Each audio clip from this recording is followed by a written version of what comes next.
आइए प्रिय भाई बहनों, आप सभी का स्वागत है। हम लोग वैदिक गणित प्रश्न मंच किशोर वर्ग के पाठ्यक्रम के हिसाब से अतिरिक्त चक्र जिसका समय 1 मिनट होता है उसकी प्रश्न संख्या 2 को हल करना सीखेंगे। इसमें किस तरह के प्रश्न आते हैं आइए हम लोग देखते हैं। वर्गमूल 6 अंकों की अपूर्ण वर्ग संख्या हल दशमलव के 2 स्थान तक प्राप्त करना होता है। देखें वर्गमूल कैसे निकालते हैं। 6 अंक की संख्या हो गई है, ठीक है। 3,65,987 का वर्गमूल दशमलव के 2 स्थानों तक ज्ञात करना है। तो पहले देखिए हम लोगों ने लिख लिया 3,65,987। इसमें दो अंकों का जोड़ा बना कर लिखते हैं। जैसे हमने लिख दिया इधर इकाई की तरफ से, इधर दो अंकों पर 6 अंक की संख्या है, दो का जोड़ा बनेगा। ऐसे 36, 59 हो गया और 87 हो गए। इस तरह से हम लोग ऐसे लाइन ऐसे दो अंकों पर जोड़ा ऐसे बना लेते हैं ऐसे। तो इधर इकाई की तरफ बनाते आते हैं, इधर किनारे पर लास्ट में 36 बना। हम देखते हैं वह कौन संख्या है जिसका वर्ग या तो 36 आवे या तो इससे कम हो, इससे ज़्यादा ना हो। अगर 36 आ रहा है तो वही, जैसे इसमें 6 का वर्ग 36 होता है तो हम लोग इसको 6 बार इसमें ले गए। 6 का इसमें जो है भाग करेंगे, 6 बार जाएगा। 6 छक्के 36। तो जितना बार जिस संख्या का वर्ग है, जैसे देखें 36, 6 का वर्ग क्या होता है 36। तो हम लोगों ने क्या किया, 6 को यहाँ लिख लिया। उसके बाद इसका डबल, 6 का डबल जो होता है 12 यहाँ लिख देंगे हम। इस विधि में हम जैसा करेंगे इसी तरह से अन्य प्रश्नों को भी हल किया जाएगा। तो हमने यहाँ पर एक लाइन कर दिया कि ये थोड़ा अलग होता, अभी आगे आप समझेंगे।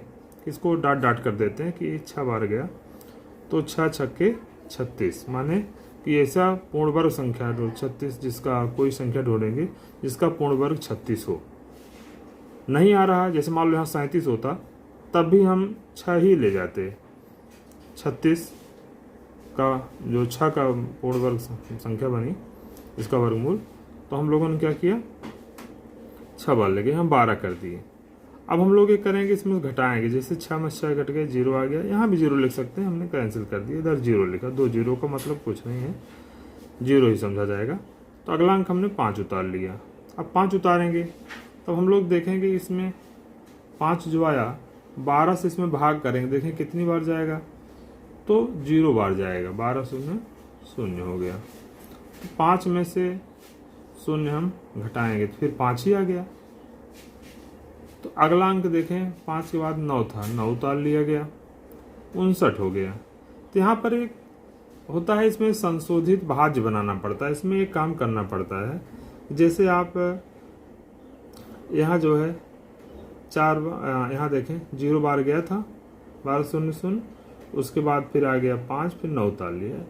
यहाँ पर एक द्वंद्व योग, जैसे आप 0 बार ले गए थे भी, तो 0 का द्वंद्व, एक अंक की संख्या का द्वंद्व योग होता है। जैसे 0 का द्वंद्व योग, द्वंद्व योग क्या होता है, एक अंक की संख्या का द्वंद्व योग उसका स्क्वायर होता है।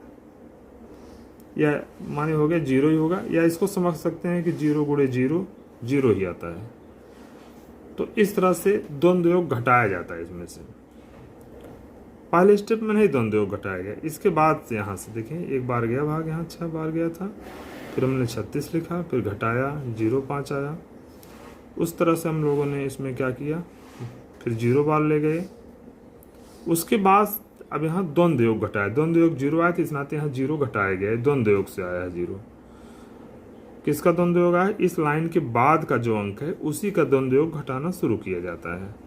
अच्छा 59 आ गया, अब 9 आ गया, 5 उतार लिए। अब हम लोग 12 पढ़ा देखेंगे 59 में कितनी बार जाएगा। 12 चौके 48 आ गया, 12 चौके 48 देखें 59 आ गया। अब हम देखेंगे 59 में 12 का भाग देंगे कितनी बार जाएगा, 12 चौके 48 आ गया। अब 48 में हम देखेंगे कि 9 में 60 घटाएं 1 आया, 5 में 4 निकलने पर 1 आ गया। अब हमारा अंक देखें बगल में 8 बचा हुआ है, 8 उतार लेंगे हम इसे। अब यहाँ पर भी हम लोग देखें कि हमारा इस लाइन के बाद, पहले अंक के बाद लाइन खींचे रहते हैं डाट डाट करके, तो 0 4, तो 0 4 का द्वंद्व योग, 2 अंक की संख्या का द्वंद्व योग जो होता है, 2 अंक की संख्या जैसे 0 4 है, इसका द्वंद्व योग क्या होगा, पहले अंक को छोड़े रहते हैं, इसका द्वंद्व योग होता है 2 लिखिए गुणे 0 गुणे 4, माने 2 अंक की संख्या का द्वंद्व योग होता है, दोनों अंकों का गुणा कर लीजिए, उसका डबल कर लीजिए। 2 अंक की संख्या का द्वंद्व योग होता है कि दोनों का गुणा कर लो अंकों का और उसका डबल कर लीजिए, तो कितना आ जाएगा, 0 ही आएगा।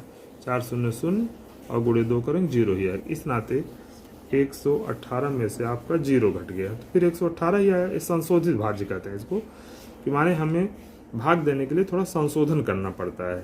ऊपर से जब संख्या उतारी जाती है उसमें से संशोधन करके ही हम नया भाज्य बनाते हैं, तब भाग देते हैं। नया भाज्य बनता कैसे, द्वंद्व योग को घटाना पड़ता है। अब 118 में से हमने 0 घटा दिया, फिर देखिए 118, अब 118 में 12 पढ़ेंगे, 12 से भाग करेंगे।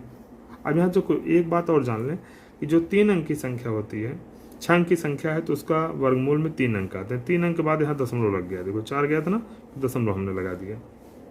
फिर उतार लेंगे, देखो हम 12 9 108 हो गया। 108 से फिर क्या करेंगे, 8 से 8 निकले 0 हुआ, 1 आ गया।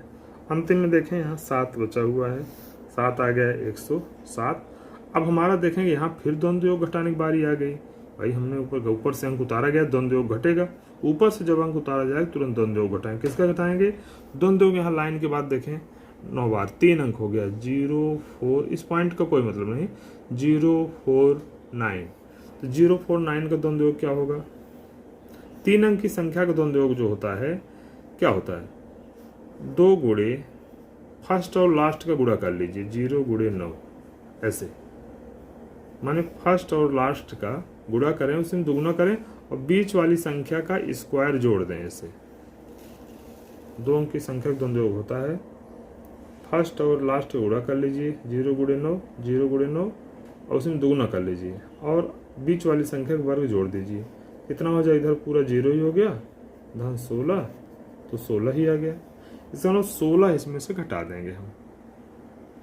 आ गया कितना, फिर 16 घटाएंगे तो 7 में 6 गए 1 आ गया, यहाँ 10 में से 1 गए 9 आ जाएगा, तो 91 आ गया। संशोधित भाज्य। अब फिर इसमें भाग करेंगे हम।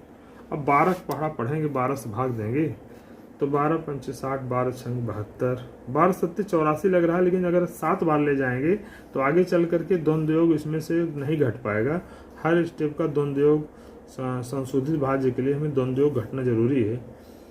तो इस नाते इसमें हम 7 बार ना ले, जो है कि 7 बार ना ले जा करके हम 6 ही बार ले जाएंगे इसमें। 12 छंग 72 हो गया, 6 बार ले गए, 12 छंग 72, उसके बाद आ गया 11 में 2 गए 9 और 9 में 7 गए, तो यहाँ 8 उधार चला गया था, तो यहाँ 8 में 7 गए 1 आ गया। तो इस तरह से हमारा जो है कि 6 अंक संख्या का जो वर्गमूल आया, तो इस तरह से 604 जो आंसर हमारा प्राप्त हुआ वर्गमूल का, उसको हम लिखेंगे। कितना आ गया, 604 604.96, ये उत्तर आ गया हमारा, 604.96। इस तरह से हम लोग इस तरह के अंकों को, माने 6 अंक की संख्या का वर्गमूल निकालना सीखे। तो इस तरह से हम आगे नए क्वेश्चन पर भी मिलेंगे। तब तक इसका अभ्यास करते रहें और इस तरह से आपको और भी क्वेश्चन समय पर मिलते रहेंगे। तब तक के लिए धन्यवाद। आप सभी को ढेर सारी शुभकामनाएं।